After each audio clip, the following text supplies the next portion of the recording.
Yo, this shit OP. Yo tout le monde, alors aujourd'hui je vous ai préparé une petite config à 1400 € qui va vous permettre de jouer, de regarder des séries, de faire du montage, de faire un peu tout ce que vous voulez en fait. C'est une config vraiment très polyvalente avec des composants vraiment qualitatifs euh, et donc qui va vous tenir dans le temps. Il faut savoir que cette config va vous tenir minimum 2 ans et facilement même. Et donc au bout de 2 ans, je pense qu'il faudra juste changer un ou deux composants, par exemple ajouter de la RAM ou alors changer un disque dur, augmenter l'alimentation peut-être, mais vraiment des petits trucs quoi. Donc je vous ai pris une carte graphique très qualitative, une carte mère. En fait tous les composants sont qualitatifs et il y a juste le boîtier que vous pouvez changer ou alors varier selon les goûts et les couleurs. Donc voilà, on attaque tout de suite. Au niveau processeur, j'ai décidé ici de prendre un i5 de 10e génération, un des éléments clés de la config. Ici, c'est le 10600K que j'ai pris, qui est cadencé à 4.1 GHz et qui va jusqu'en boost à 4.8. C'est un très bon processeur. Ici, il va jusqu'à 6 cœurs. Enfin, il a 6 cœurs.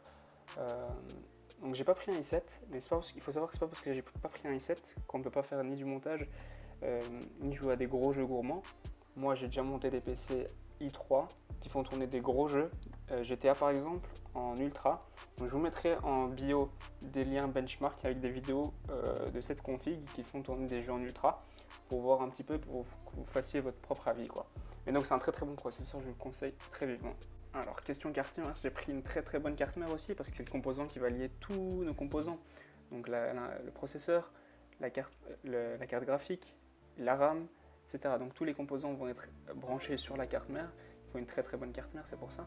Donc ici j'ai pris la Gigabyte Z490 UD au format ATX, une carte mère à 150 € quand même, mais qui a 4 slots RAM qui peuvent aller jusqu'à 128 Go. On a 2 slots PCI Express 3.0 et 3 slots PCI Express 3.1. Voilà, donc ça c'est une carte mère qui va pouvoir accueillir de grosses cartes graphiques et c'est le cas dans cette config. J'ai pris une carte graphique qui est très badass, donc il va falloir qu'elle supporte ça et elle va le supporter sans problème. Alors au niveau RAM, j'ai pris quelque chose de très classique, donc 2 x 8 Go DDR4 de la marque HyperX Fury, une valeur sûre, donc pour faire du dual channel. Ici, petite particularité, c'est que c'est des barrettes RGB, donc il y a un petit ruban LED avec toutes les couleurs qu'on pourra mettre dessus pour donner un petit aspect plus luxe à notre PC. Pour la partie refroidissement du processeur, j'ai opté ici pour du water cooling et non pour un ventirail traditionnel. Ici j'ai pris un water cooling de la marque Arctic, le Liquid Freezer 2 240 à moins de 80 €. On n'a pas besoin de plus ici, il est autonome, il a 2 ventilateurs, c'est plus qu'assez pour notre config. La partie la plus importante pour un gamer, la carte graphique. Ici j'y suis pas allé de main morte, j'ai pris une grosse carte graphique qui va pouvoir faire tourner des gros jeux et encaisser de grosses données. Donc ici j'ai pris la RTX 2070 Super KO Gaming de chez EVGA. Il y a 8 Go de mémoire, donc aucun souci, vraiment aucun souci à se faire et très bien lié avec le processeur. Pour les écrans, vous avez 3 ports DisplayPort et un port HDMI, donc aucun souci à se faire à ce niveau-là. Cette carte graphique est proposée ici à un prix de 540 € sur Topachat. Pour la partie disque dur, ici vous pouvez choisir. Ici j'ai pris un disque dur de référence, donc le Western Digital WD Blue 1 Tera. Donc le mécanique 3.5 pouces, sur la photo il est marqué 2.5, mais je me suis trompé, c'est 3.5 pouces qui tournerait 5400 tours par minute. Donc disque dur très classique, on ne va pas plus s'attarder dessus. Pour compléter ce disque dur mécanique, j'ai pris un SSD de la même marque de 120 Go. Ici le WD Green qui a une vitesse de lecture de 545 mégaoctets par seconde et une vitesse d'écriture de 430 mégaoctets par seconde.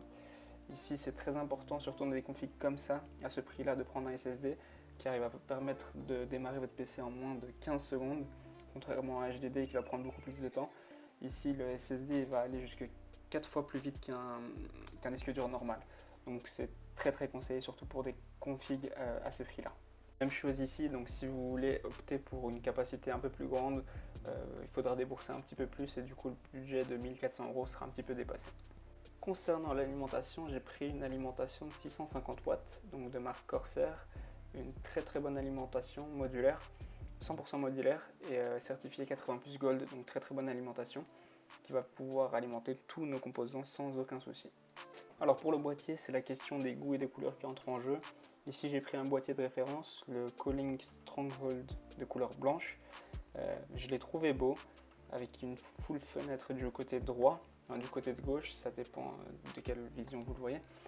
Mais si vous voulez passer sur un autre modèle, vérifiez bien qu'il soit compatible avec la carte mère qui est du format ATX et que la carte graphique rentre bien car elle est très grosse avec 2 ventilateurs.